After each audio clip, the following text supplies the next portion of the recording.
Corporation చైర్మన్ల చిట్టా ready. ఎవరు ఏం చేశారో జాబితా సిద్ధం. 2 ఏళ్లలో చూపించిన మార్క్ ఏంటి?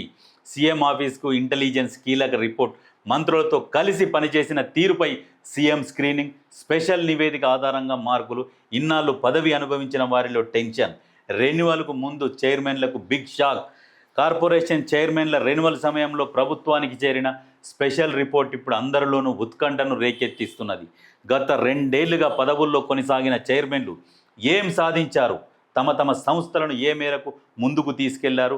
ప్రజాక్షేత్రంలో వారి ముద్ర ఏంటనే అంశాలపై ముఖ్యమంత్రి కార్యాలయం స్పెషల్ ఫోకస్ పెట్టింది.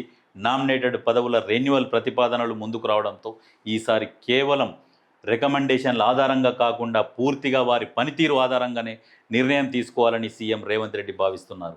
రాష్ట్ర ప్రభుత్వం ఇటీవల కార్పొరేషన్ చైర్మన్ల పనితీరుపై రహస్యంగా ఒక సమగ్ర ఇంటెలిజెన్స్ సర్వే నిర్వహించింది. అయితే చైర్మన్లు నామినేటెడ్ పోస్టులు వాస్తవానికి కష్టపడ్డ వారికే ఇవ్వాలి. ఇప్పుడు ఈ మధ్యన చూస్తున్నాము, ఈ కష్టపడ్డ వారి కంటే కూడా లాబింగ్ చేసిన వారికే చైర్మన్ పోస్టులు వస్తున్నాయి. కష్టపడ్డవారు కనబడతలేరు కళ్ళకు.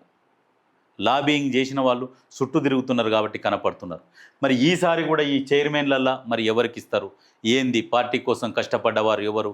మరి పార్టీని ఎప్పుడు పార్టీ కాదు ప్రభుత్వ పథకాలను కూడా ప్రజల్లోకి తీసుకెళ్తున్నది ఎవరు అనేది ఇప్పుడు ఈ కోణంలో ఆలోచన చేయాలి. ఒక్కడు కష్టపడితే ఎన్ని రోజులు కష్టపడతాడు? పార్టీ ప్రతిపక్ష హోదా లేనప్పుడు పార్టీలోకి వచ్చిండు. పార్టీకి ప్రతిపక్ష హోదా లేనప్పుడు ఎవ్వరు రారు. అటువంటి సాహసం ఎవడు చేయడు. అంత దమ్ము అసలు అది ఆ దమ్ము కావాలంటే మామూలుగా కాదు. అది అంత సాహసం ఎవరు చేయరు. ప్రతిపక్ష హోదా లేదు, అటువంటి పార్టీలకు వచ్చి జాయిన్ అయ్యిండు. ఆ సాహసం ఎవరు చేస్తారు? మరి ఉన్నోళ్ళు ఎందుకు చేయలేకపోయారు? అప్పుడు ఎవరు చేయలే. వచ్చిండు, మొత్తం ఏం లేదు, నేల నాకిచ్చి కుసబెట్టిర్రు. అప్పుడు బీఆర్ఎస్కు తాకట్టు పెట్టిర్రు. సిఎల్పిని కూడా విలీనం చేసిర్రు. ఇక కాంగ్రెస్నే లేకుండా చేద్దామని చేసిర్రు. చచ్చిపోయింది పార్టీ, చచ్చిపోయింది.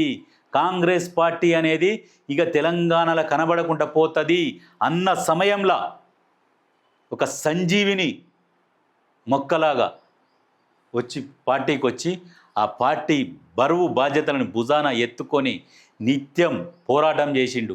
ఎన్నో అవమానాలు, ఎన్నో ఒడిదుడుకులు, అరెస్టులు, జైళ్ల పాలు, రకరకాల ఇబ్బందులు, అధికారంలో ఉండి వెకిలి నవ్వులు, ఈయన మీద ఇష్టం వచ్చిన మాటలు అన్నీ భరించిండు. అన్నీ భరించుకుంటా కష్టపడి పార్టీని అధికారంలోకి తీసుకొచ్చిండు.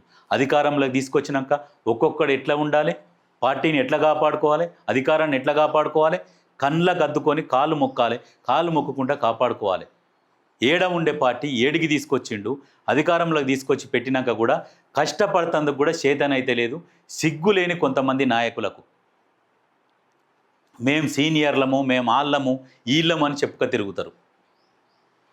సీనియర్లు ఉంటే ఏం లాభం? ఏం లాభం? ఎందుకు? ఆ ప్రతిపక్షాలకు లీకులు ఇవ్వాలి.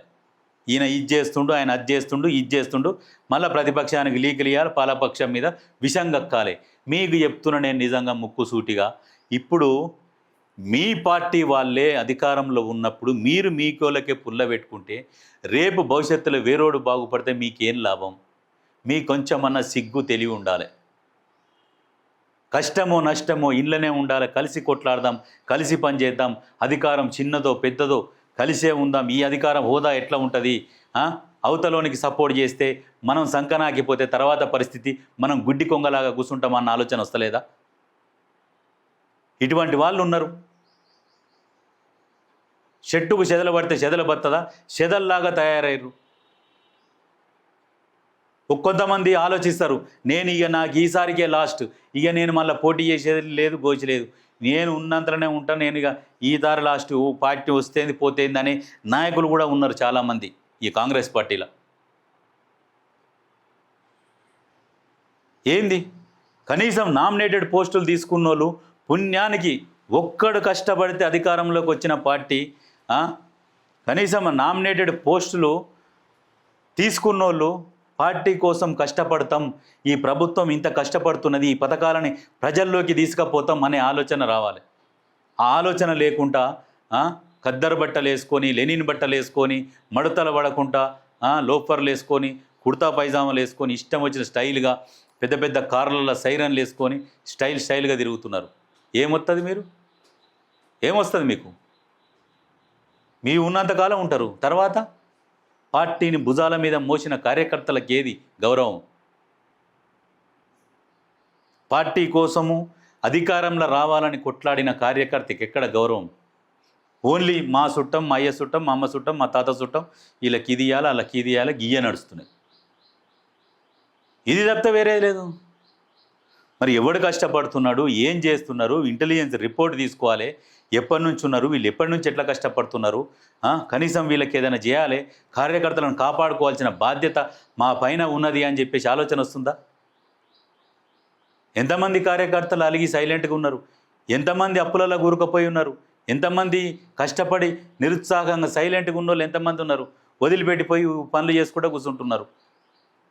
ఎవడో కష్టపడితే ఎవడో బాగుపడ్డట్టు ఎవడో సుఖపడుతున్నాడు. అట్లుంది పరిస్థితి. దీన్ని ప్రక్షాళన చేసుకోవాలి. ఎక్కడ పోయి మీ ఇంటెలిజెన్స్, ఎక్కడ పోయే మీ రిపోర్ట్, ఎక్కడ పోయింది?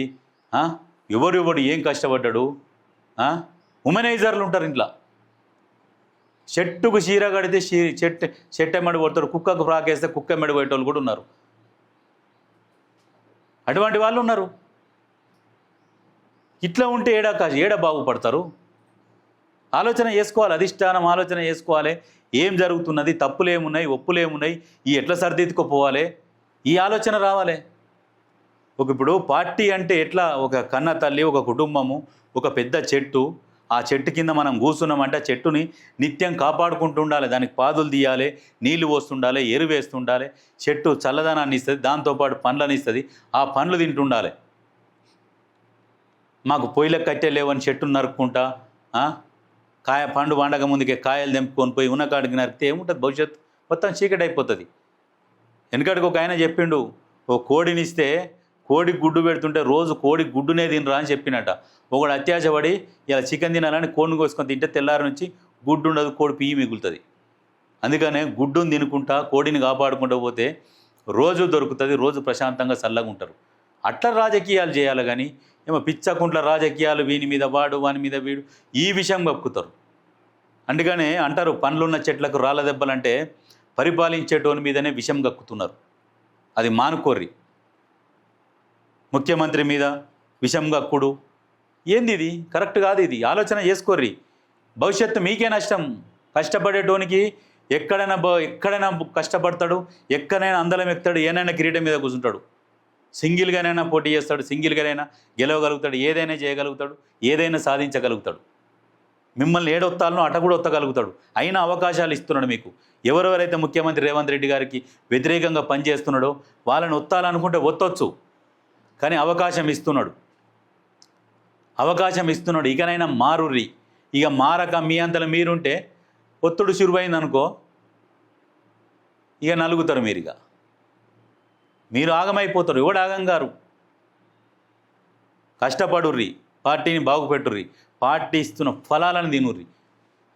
అంతేగాని ఇక మొత్తం మేము ఇక మాదే వచ్చింది, మేమే ఉన్నాం, మేమే మొత్తం నాక్క తింటాం, నేనే మొక్క తింటాం. అరే కొంతమంది మర్చిపోతారు. మర్చిపోయినా పోర్రి, గుర్తు చేసుకోర్రి, మాట్లాడుర్రి, మాకు గీదో గదో అని చెప్పేసి మాట్లాడుకోవాలి. అట్లా చేసుకోవాలి. కావాలి మాకు ఈ కావాలి నామినేటెడ్ పోస్టులు మాకు ఖచ్చితంగా ఇవ్వాలంటే అధిష్టానం కష్టపడ్డ వాళ్ళని గుర్తించాలి, ఆలోచన చేయాలి, అప్పచెప్పాలి.